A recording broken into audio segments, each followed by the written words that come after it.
할렐루야. 사랑하는 여러분, 우리 한번 인사하실까요? 사랑합니다. 축복합니다. 좌우로 앞뒤로 한번 인사하겠습니다. 사랑합니다. 축복합니다. 잘 오셨습니다. 이 시간 큰 은혜 받읍시다. 우리가 말에 대해서 우리가 흔히 하는 말 가운데 하나가 말이 아다르고 어다르다. 우리가 그렇게 말하지요. 정말 말이 아다르고 어다르다는 것을 우리에게 보여주기 위해서 만든 동영상이 하나 있습니다. 말 한마디가 어떻게 다른지 우리 동영상을 통해서 한번 확인해 보도록 하겠습니다.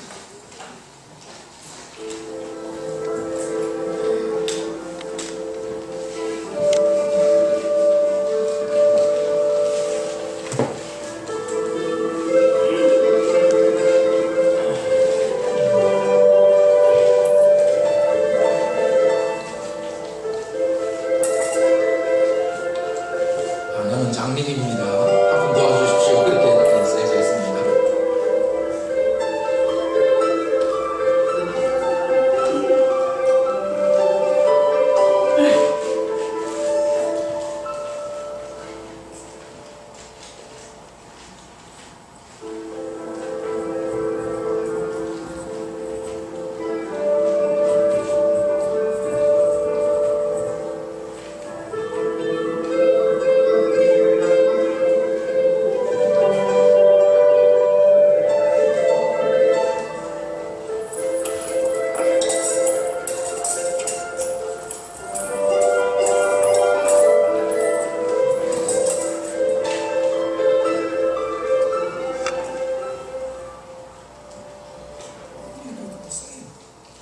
뭐라고 썼는데 이렇게 돈이 많이 들어왔느냐 그렇게 물었어요. 그러니까 뭐라고 썼다고 이야기를 하는가 하면 오늘 날씨가 너무 화창하고 좋습니다. 그런데 나는 그걸 볼 수 없네요.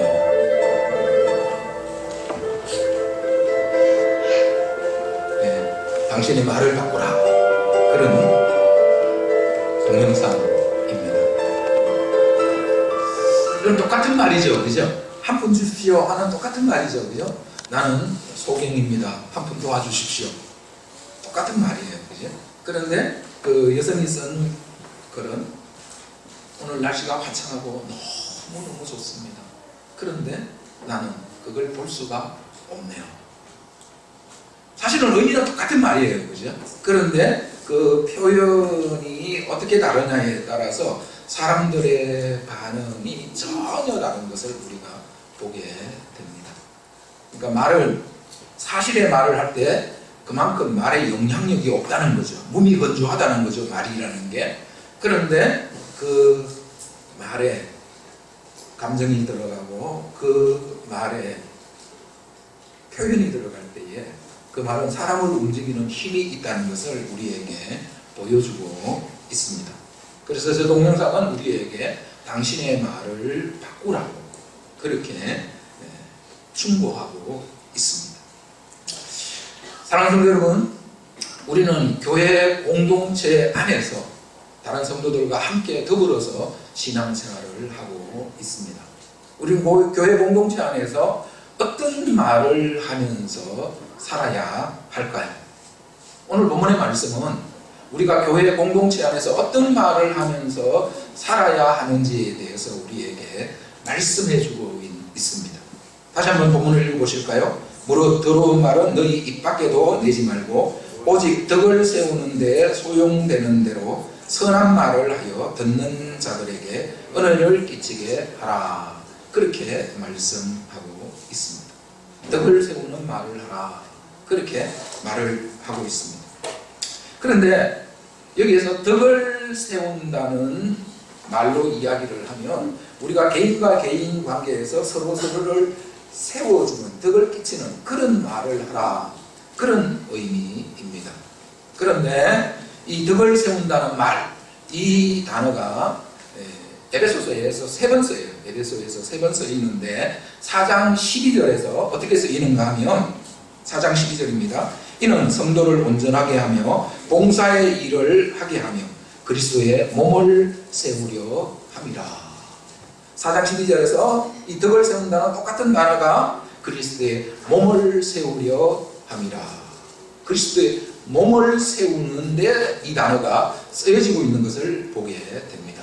그리고 이 단어가 또 16절에 똑같은 단어가 나와요. 16절에 그에게서 온 몸이 각 마디를 통하여 도움을 받음으로 연결되고 결합되어 각 지체의 분량대로 역사하여 그 몸을 자라게 하며 사랑 안에서 스스로 세우느니라. 뭘 세운다고 말씀하고 있습니까? 몸을 세운다. 그렇게 말씀하고 있습니다. 이 몸을 세운다는 이 단어가 오이코도멘이라는 단어인데, 이 오이코도멘이라는 단어는 오이코스라는 단어로부터 나왔어요. 오이코스라는 단어가 집이라는 단어예요. 집을 세운다. 그러면 에베소서는 교회론을 우리에게 말씀하고 있어요. 그런데 교회에 대해서 말씀하고 있는데, 교회에 대한 여러 가지 비유를 통해서 교회를 말씀하고 있는데, 그 가운데 한 가지가 바로 교회를 하나님의 집이라고 표현하고 있고, 그리고 또 한 가지가 그리스도의 몸이라고 표현하고 있는 것을 보게 됩니다. 그러니까 이 4장 29절 말씀, 이 말씀도 어떤 한 개인을 세우는데 관계되는 말씀이 아니고, 사실은 주님의 몸된 교회를 세우는데 관계되는 말씀입니다. 그렇다면 에베소서 4장 29절은 이렇게 번역을 해야 합니다. 어떤 악한 말도 여러분의 입에서 나오지 않게 하고 도리어 몸을 세우는데 필요한 선한 말을 하십시오. 그리하여 듣는 사람에게 은혜를 끼치십시오. 우리 믿음의 성도들이 교회 안에서 신앙생활을 할 때에 어떤 말을 하면서 신앙생활을 하라고 우리에게 말씀합니까? 그리스도의 몸된 교회를 세우는 데에 필요한 말, 그 말을 하면서 믿음 생활을 하라고 오늘 주님은 우리에게 말씀하고 있습니다. 그럼 우리가 주님의 몸된 교회를 세우기 위해서 어떤 말을 해야 되겠습니까? 에베소서 4장 29절은 먼저 부정적으로 이런 말은 하지 말라 그렇게 말씀하시고, 난 뒤에 긍정적으로 이런 말을 하라 그렇게 말씀하고 있는 것을 우리가 볼 수 있습니다. 먼저 부정적으로 그리스도의 몸된 교회를 세우기 위해서 우리는 어떤 말을 하면 안 되겠습니까? 다시 한번 4장 29절 말씀을 읽어보면, 어떤 악한 말도 여러분 입에서 나오지 않게 하고, 악한 말을 하지 말라. 우리 개정판에는 더러운 말을 하지 말라 그렇게 말씀하고 있어요. 이 더러운 혹은 악한이라고 번역된 이 단어의 원어의 뜻은 썩은 과일을 표현할 때 쓰는 단어예요. 썩은 것, 과일. 사과 하나에 바늘 전만하게 썩었어요. 바늘 전만하게. 여러분, 우리가 그걸 먹을 때는 좋은 사과, 썩은 점이 없는 사과하고 사실은 큰 차이가 있어요, 없어요? 깎고 먹으면 사실 아무 차이 없어요, 그죠? 그런데 상품성에 있어서, 저장성에 있어서는 좀 썩은 점이 없는 사과와 썩은 점이 있는 사과는 엄청난 차이가 있죠. 여러분, 주인도 그 사과를 따서 분류를 할 때 어떻게 분류합니까? 썩은 점이 없는 사과는 상품이에요, 그죠? 상품이에요, 상품. 그런데 바늘점만한 그런 썩은 부분이라도 사과에 있으면 그건 상품이 아니고 우리가 뭐라고 이야기합니까? 예, 기조라고. 기조라고 하기도 기주로, 기주라고 이야기합니다. 우리가 먹을 때는 사실 아무런 차이가 없어요. 아무런 차이가 없는데 그 작은 부분이, 꼭 바늘점만큼 썩은 부분이 있는 것과 없는 것은 상품성과 저장성에 있어서는 엄청난 차이가 있다는 거예요. 그 작은 점이 시간이 지나면 그 사과 전체를 썩게 만드는 것을 우리는 보게 됩니다. 여기서 악한 말, 더러운 말이라는 것은 바로 사과의 바늘만큼 썩어 있는 그것을 이야기합니다. 그것이 그때는 그게 별것 아닌 것처럼 보이지만 그런데 시간이 지나면 온 사과를 썩게 만들듯이 그런 말도 있다는 거예요. 우리가 어떤 말이 당장은 문제가 안 되는 것처럼 보이지만 그 말이 시간이 지나면 교회 공동체를 파괴하는, 교회 공동체를 허무는 말이 있다는 거예요. 그래서 오늘 주님은 우리에게 말씀하십니다. 교회 공동체를, 주님의 몸된 교회 공동체를 파괴하고 허무는 말을 하지 말라. 우리에게 먼저 그렇게 말씀하시는 것입니다. 사랑하는 성도 여러분, 그러면 교회 공동체를 허무는 말은 어떤 말이 있을까요? 우리는 이미 앞에서 교회 공동체를 허무는 그런 말들에 대해서 많이 살펴보았습니다. 대표적인 것이 믿음 없는 부정적인 말입니다. 이 믿음 없는 부정적인 말이 하나님의 나라가 이 땅에 세워졌을 때 그 하나님의 나라, 이스라엘 나라, 그 나라를 어떻게 파괴하는지 이미 우리는 민수기 13장과 14장 말씀을 통해서 살펴보았습니다. 그 믿음 없는 사람들의 10명의 정탐꾼의 그 말이 결국은 온 이스라엘 백성들이 밤새도록 통곡하게 만들었고, 그리고 그들은 우리가 모세 위에 다른 지도자를 세워서 이집트로 돌아가자는 결정을 만들도록 했습니다. 하나님의 열심히 아브라함을 선택하셔서 이 땅에 하나님의 나라, 인간의 죄로 인해서 이 땅에 세워진 하나님의 나라인 에덴 동산이 깨어졌습니다. 그리고 노아의 8식구를 통해서 하나님께서 이 땅에 다시 하나님의 나라를 세우셨는데 창세기 11장에서 바벨탑을 쌓음으로 그 하나님의 나라가 깨어졌어요. 하나님께서 다시 아브라함을 부르셔서 하나님의 열심히 400년 이상 일하셔서 이 땅에 이스라엘 나라라는 하나님의 나라가 이 땅에 세워지도록 하셨습니다. 그런데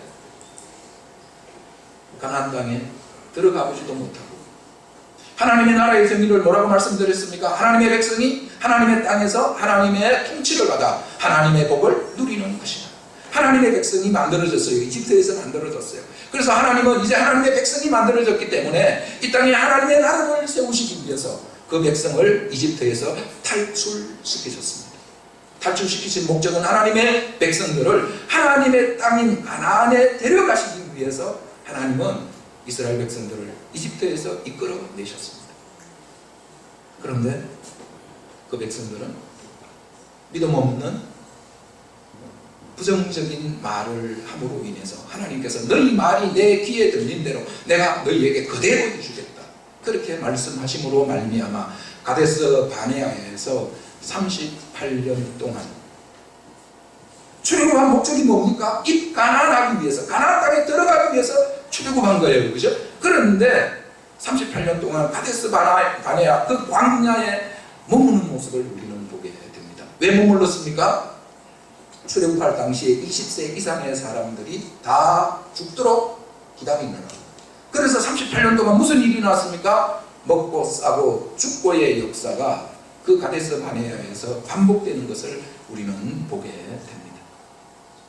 믿음 없는 그 부정적인 10명의 정탐꾼의 말이 이스라엘 공동체를, 이스라엘 나라를 파괴하는 그런 모습을 우리는 보게 됩니다.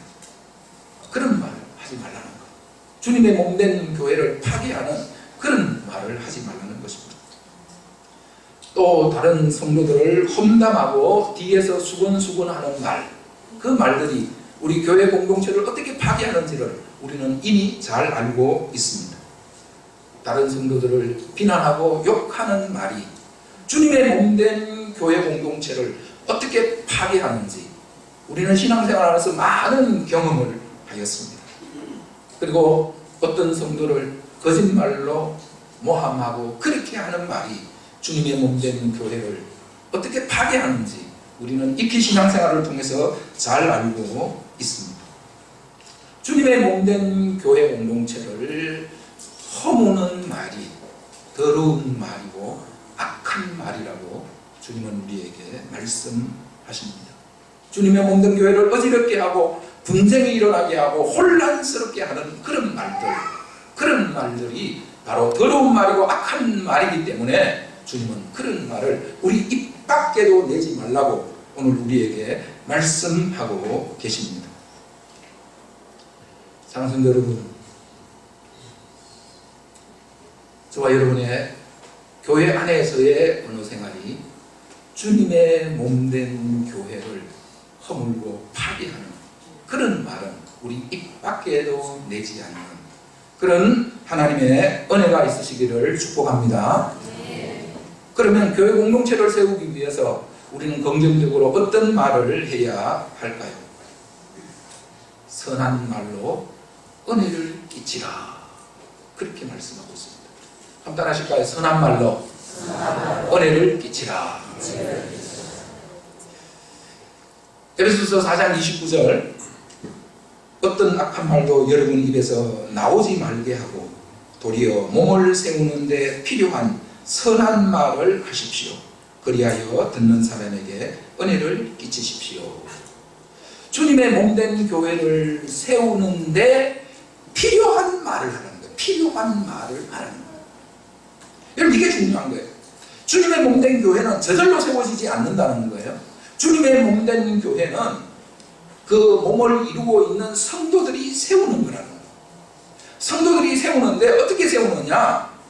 여러분, 말과 행동으로 세우는 줄 믿습니다. 말과 행동으로 세우는데 그 우리의 언어 생활이 어떤 언어 생활을 할 때 주님의 몸된 교회가 세워지느냐? 선한 말. 주님의 몸된 교회가 세워지는데 필요한 말을 하는 거예요. 여러분, 필요한 말이라는 것은 결국 뭐예요? 선택이라는 겁니다. 우리가 어떤 말을 할 것인가 선택해서 말하는 거예요. 사랑하는 성도 여러분, 믿음으로 선택하라고 주님 우리에게 말씀하십니다. 그냥 내 입에서 나오는 대로 함부로 막 말하지 말고 내 입을 제어해서 내가 말을 선택하라는 것입니다. 무슨 말씀입니까? 언어가 우리의 주인이 아니고, 여러분, 우리가 언어의 주인인 줄 믿습니다. 입이 우리의 주인이 아니고 우리 자신이 우리의 입의 주인인 줄로 믿습니다. 내가 선택하는 거라는 거예요. 이 말이 주님의 몸된 교회를 세우는데 필요한 말인가, 아니면 그렇지 않은 말인가, 내가 선택하라는 거예요.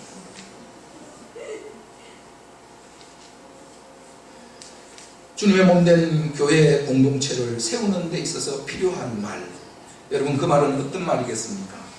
아픈 일을 당한 성도를 위로하는 말이 바로 주님의 몸된 교회를 세우는 데 필요한 말인 줄로 믿습니다. 낙심한 성도들을 위로하는 말이 주님의 몸된 교회를 세우는 데 있어서 필요한 말입니다. 어려운 삶의 환경 때문에 어떻게 해야 될지를 모르고 방황하고 있는 성도들, 그들에게 지혜로운 충고를 해주는 말이 바로 주님의 몸된 교회를 세우는 데 필요한 말입니다. 죄악된 길을 끊지 못하고 죄악된 길로 가고 있는 성도들에게 그 길로 가면 망한다고, 회개하고 주님께로 돌아오라고 회개를 촉구하는 권면의 말이 주님의 몸된 교회를 세우는 데 있어서 필요한 말인 줄로 믿습니다. 그러면 내가 하는 말이 주님의 몸된 교회를 세우는 데 있어서 필요한 말인지 필요하지 않은 말인지를 우리가 어떻게 알 수 있습니까? 에베소서 4장 29절 마지막 부분은 이렇게 우리에게 말씀합니다. 그리하여 듣는 사람에게 은혜를 끼치십시오. 말을 듣는 사람이 그 말을 듣고 은혜를 경험할 때 그 말이 바로 주님의 몸된 교회를 세우는 말. 여러분, 우리는 여기서 중요한 언어 생활의 비결을 하나 배우게 됩니다. 우리가 말을 할 때 말의 중심이 누구에게 있느냐 하는 것입니다. 우리는 대부분 말의 중심이 누구에게 있습니까? 나에게 있죠, 그죠? 말하는 사람에게 있죠, 그죠? 말하는 사람에게 말의 중심이 있습니다. 내가 그래서 하고 싶은 말을 합니다. 그런데 오늘 주님은 우리에게 말씀하십니다. 은혜로운 말로 듣는 사람에게 은혜를 끼치십시오. 듣는 사람이 그 말을 듣고 하나님의 은혜를 경험하는 말을 하도록 하라는 거예요. 듣는 사람이 그 말을 들었을 때에 듣는 사람이 하나님의 은혜를 경험하느냐 경험하지 못하느냐, 그것이 바로 주님의 몸된 교회를 세우는 말인지 아닌지를 판단하는 기준이라는 것입니다. 주님의 몸된 교회를 세운 유명한 한 이야기가 있습니다. 미국 댈러스에 가면 댈러스 침례교회라는 유명한 교회가 있고, 크리스웰 목사님이라고 하면 정말 목회자들은 거의 다 알 정도로 유명한 그런 목사님이 계십니다. 근데 이 목사님이 젊었을 때에 사냥을 되게 좋아하셨어요. 그래서 어느 날 사냥을 갔다가 움직이는 물체를 보고 사슴에게거니 하고는 쏘았는데, 가서 보니까 사슴이 아니고 사람이 총에 맞아서 쓰러져 있었습니다. 결국 그는 죽게 되었습니다. 그러면 목사님이 사냥을 가서 사람을 사냥했어요. 교회 안에서 당연히 어떤 반응들이 일어나겠습니까? 이야기 안 해도 뻔하지 않습니까? 그죠? 어떤 반응이 일어났을지. 그런데 그 교회 중직자들은 하나님 앞에 이 참 난망한 일 앞에서 기도를 하면서 하나님께서 목사님을 내보내라는 그런 감동을 전혀 주시지 않는 거예요. 그래서 그들은 이런 결정을 하게 됩니다. 첫째, 우리가 이 목사님을 내보내면 이 목사님은 어디에 가서도 목회할 데가 없다. 둘째, 복음의 본질이 무엇이냐? 예수 그리스도 복음의 본질은 우리의 모든 허물을 덮어주는 것이 복음의 본질이다. 그래서 이 교회 중직자들은 모든 성도들을 설득하고 해서 이 크리스웰 목사님이 법적인 문제들을 교회가 나서서 해결을 해주고 그 교회에서 계속해서 목회를 할 수 있도록 그렇게 결정을 했습니다. 그러자 크리스웰 목사님의 설교가 달라지기 시작했습니다. 목회가 달라지기 시작했습니다. 예수 그리스도의 보배로운 피로 우리의 허물이 가려워지고 우리의 제사함을 받은 그 은총에 대해서 설교할 때에 크리스웰 목사님은 그냥 설교할 수 없었습니다. 뜨거운 눈물, 성도들을 통해서 자기가 실수한 엄청난 그 실수를 성도들의 용서, 성도들의 사랑을 통해서 하나님의 복음을 경험했어요. 하나님의 복음을 경험한 그 크리스웰 목사님의 설교, 그 설교에서 뜨거운 눈물로 설교할 수밖에 없었고, 그 뜨거운 눈물의 설교를 듣는 성도들 역시도 뜨거운 복음의 역사를 경험하기 시작했습니다. 교회가 달라지기 시작했고, 마침내 그 교회는 세계에서, 지금은 아닙니다만 그 교회가 세계에서 가장 큰 교회로 성장했고, 이 크리스웰 목사님은 이 목회자들 가운데서도 존경을 받는, 그리고 다른 많은 목사님들에게 선한 영향력을 끼치는 그런 목사님이 되었습니다. 그 교회가 어떤 결정을 내렸고, 그리고 그 교회가 목사님에게 어떤 말을 했는가, 그것에 의해서 하나님의 놀라운 복음의 역사가 일어난 줄로 믿습니다.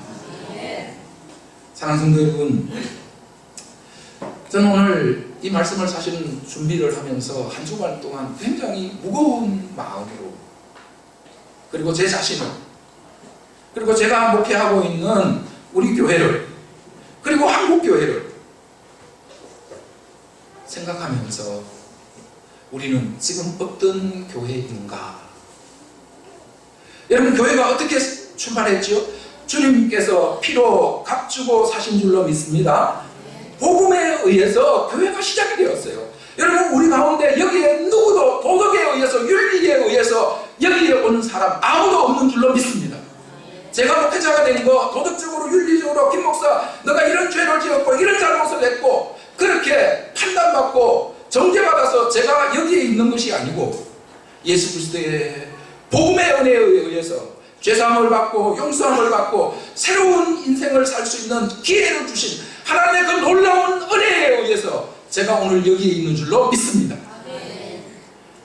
교회는 그리스도의 복음에 의해서 복음을 경험하는 사람들에 의해서 교회가 이 세상에서 생겨나게 되었고 그리고 교회가 지금까지 유지되었습니다.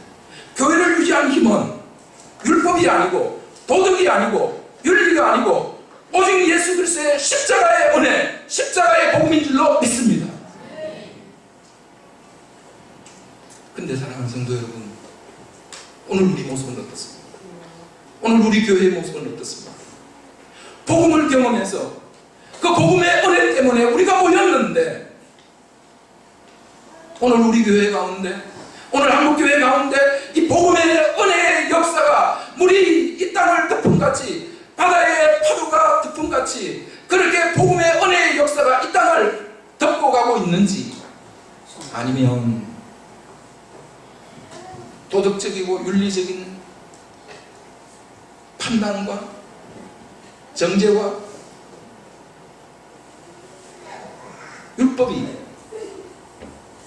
지금 교회를 주장하고 있는지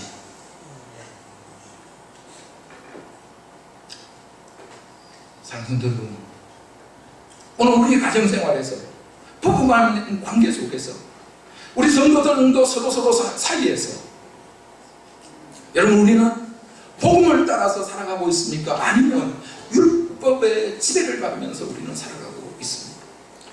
솔직하게 여러분 우리 한국 문화는 유교의 문화입니다. 유교의 문화는 복음보다는 율법에 훨씬 가까운 것이 유교예요.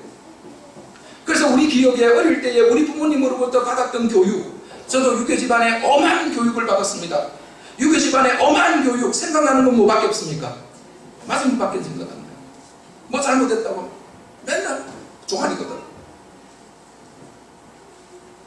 아버지는 아버지 친구들과 아랫목에서 합주치면서 잘못했다고 위에 그 운목은 춥잖아요. 운목에 올라가서 손 들고 불안돼 있으라고. 그게 우리가 유교의 문화 속에서 받은 교육이에요. 그래서 우리가 복음을 선택하지 않으면 우리는 자동적으로 어디로 돌아갈 수밖에 없는가 하면 율법으로 돌아갈 수밖에 없어요. 유교적인 습관으로 돌아갈 수밖에 없어요. 우리의 순간순간의 삶 속에서 우리가 복음을 선택하지 아니하면 하나님의 은혜를 선택하지 않으면 나도 모르게 그냥 돌아가 버려요. 사랑하는 여러분, 오늘 주님은 우리에게 강력하게 말씀하고 계십니다. 주님의 몸된 교회를 세우는데 필요한 말을 하라. 주님의 몸된 교회를 세우는데 필요한 말을 해서 듣는 사람에게 은혜를 끼치라. 저는 우리 교회가 복음을 경험하는 교회, 하나님의 복음을 경험하는 교회, 예수 그리스도의 십자가를 경험하는 교회, 우리의 예배 가운데서 예수 그리스도의 십자가를 경험함으로 어떤 사람이든지 우리 교회에 와서 하나님의 사랑을 깨닫고 하나님의 용납하심을 받음으로 말미암아 하나님의 자녀가 되는 복음이 물이 바다 덮음같이 우리의 심령을 덮고 우리 교회를 덮고 이 땅을 덮는 이 복음의 역사를 이루어가는 교회가 될 수 있기를 축복합니다. 사랑하는 성도 여러분, 이제 우리 다같이 내년 우리 교회가 120주년이 됩니다. 한 시대를 흘려보내고 새로운 한 시대를 우리가 맞이하면서 이제는 예수 그리스도의 복음이 우리를 통해서 우리 교회를 통해서 세상 사람들에게 경험되어지는 그런 교회. 여러분 그 교회가 주님의 몸된 교회 아니겠습니까? 그죠? 그런 교회를 만들어 가시는 성령의 능력 가운데서 그런 교회를 만들어 가시는 우리 모든 성도들이 되실 수 있기를 축복합니다. 기도하겠습니다.